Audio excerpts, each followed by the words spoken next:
It's become an annual tradition, one of the worst ones. Every spring, schools hold graduation, plenty of Democrats, but almost no Republicans are invited to speak, and the Republicans who do show up are booed. Secretary of Education Betsy DeVos learned that recently when she was booed at Bethune-Cookman University's commencement. Jason Nichols is professor of African American Studies at the University of Maryland at College Park. He's denounced Secretary DeVos as a representative of white power in the United States. We spoke with Professor Nichols recently. Here's the conversation. Professor Nichols, thanks for joining us tonight. Why were you upset that Betsy DeVos spoke before these students? So I wasn't upset at all, Tucker, that she spoke before these students. I'm a firm believer in the First Amendment. I think she has a right to speak. My problem was that the community made a decision that she should not come, including 60,000 people from the BCU network said that they didn't want her there. And I think commencement is a special event, particularly for students and families, and if they decide that they don't want her there, it shouldn't be a unilateral decision made by the president of the university. Well, 60,000 people don't go to the school, so I don't know exactly who those people were. That's far more than actually attend the university. So, you know, I don't know where you're getting that number or why you believe that online survey speaks for the community, whatever the community is. Did you poll every student there? So, no, I did not poll every student. I looked at, well, I think in terms of the student body, we saw how they reacted. They used their First Amendment right, which was to protest.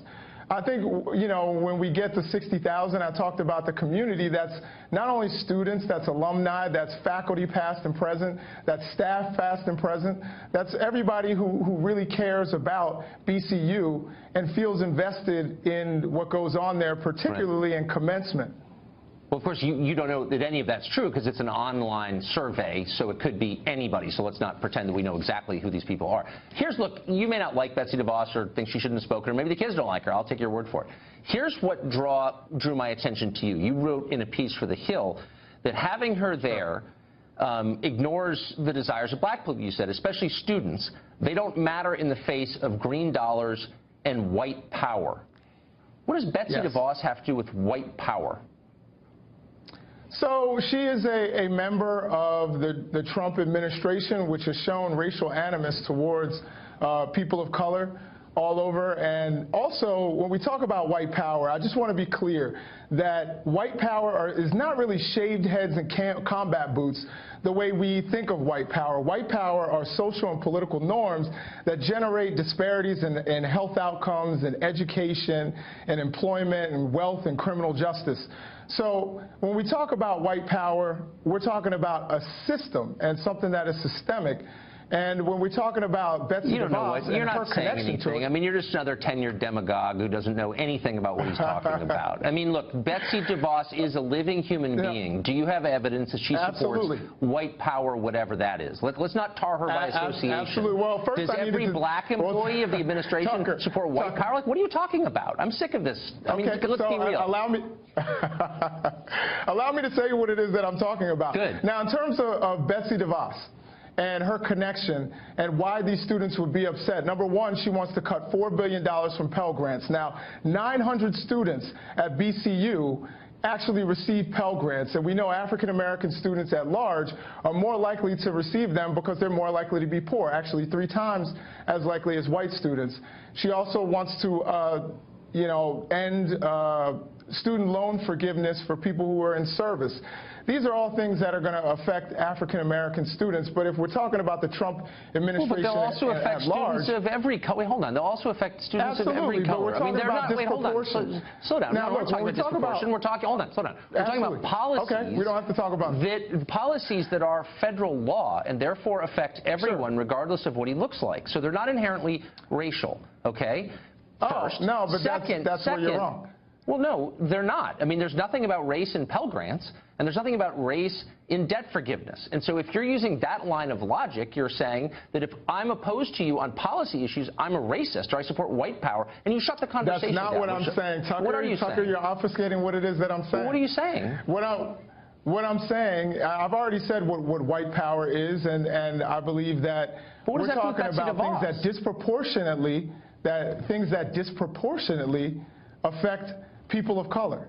And, you know, if you want to talk about the Trump administration at large... But hold on, why does that mean that she should stop? Look, I'm trying to be patient. If you want to have a debate about Pell Grants, it's totally legitimate. I mean, we may even agree on Pell Grants. I don't even know, or school choice. Sure.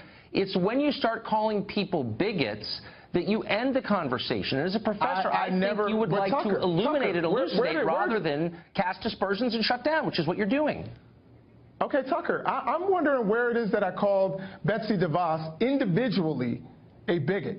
Please tell me where that is. You because said I don't remember saying that she was a bigot. Because of white power. And my point is, look, you may not like the Trump people, you may disagree with her view on Pell Grants, but that is not... I never called her a bigot. That's exactly what you're... Let's not be coy here. You wouldn't use that phrase. I would never use that phrase unless I was calling someone a bigot, because that's what it is. No, I don't think that that's what it is. I think it's saying that the school, and as a matter of fact, it wasn't even a critique on Ms. DeVos herself. As I said earlier, I'm a firm believer in the First Amendment to the Constitution. I think she had every right to speak. I think she could have done what Dr. Carlson did when he was... Nobody's contesting her right to speak. You're not contesting her right to speak, and I'm not either. Absolutely You're just saying she shouldn't have done it. We agree. Because she's on the wrong side of Pell Grants, and white supremacy or white power got her there. And I'm just saying, look, you totally eliminate the possibility of reasonable conversation when you say nonsense like this that you can't even define, you clearly don't understand, and you're just telling other people to shut up. I don't understand. I think I clearly defined it for you. I'm not sure if you were listening, Tucker. Intently. But I think I defined it for you. Okay. Well, I don't understand, so I hope you will come back and fill me in. I appreciate your coming on tonight, Absolutely. Professor. This next story is certainly going to enrage you, and it's more evidence that it's time for John McCain to retire. Take a look at this screenshot. This is actually a face that he made on the press, and what he's saying at that moment is absolutely sick. He's insulting Trump voters and all of America in this new video. Emily Nowak, Liberty Writers News, will show it to you in a minute. She's giving us the background here. Senator John McCain just lobbed another criticism against the Trump administration and every single American voter in an interview with CBS. The interviewer asked McCain how he felt about Secretary of State Rex Tillerson working with Russia in the Middle East. What you're about to witness is so disgusting that McCain should resign immediately. Take a look. Let's listen to something that Secretary of State Tillerson said about the Russians who have interests in Syria and the United States. Let's listen to the Secretary. By and large, our objectives are exactly the same. How we get there, we each have a view. Maybe they've got the right approach and we've got the wrong approach. Do the Russians have the right approach? You can't make that up. You can't make that up. These are the same people that use precision-guided weapons to strike hospitals in Aleppo where sick and wounded people are. This is just, you know, I'm preparing myself mentally to be on this show. I said, John, you're not going to get upset. You're not going to get emotional. But I've met the white hats. I know what the slaughter has been like. I know that the Russians knew that Bashar Assad was going to use chemical weapons. And to say that maybe we've got the wrong approach?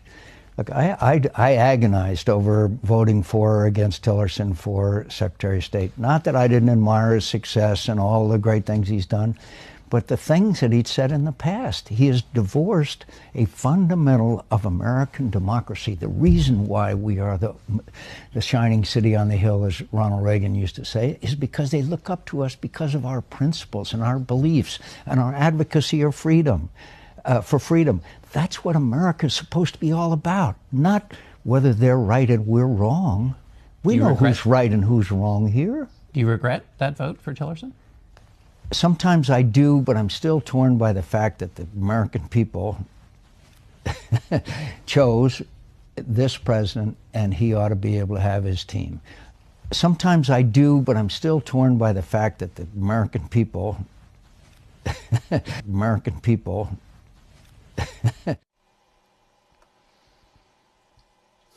Unreal.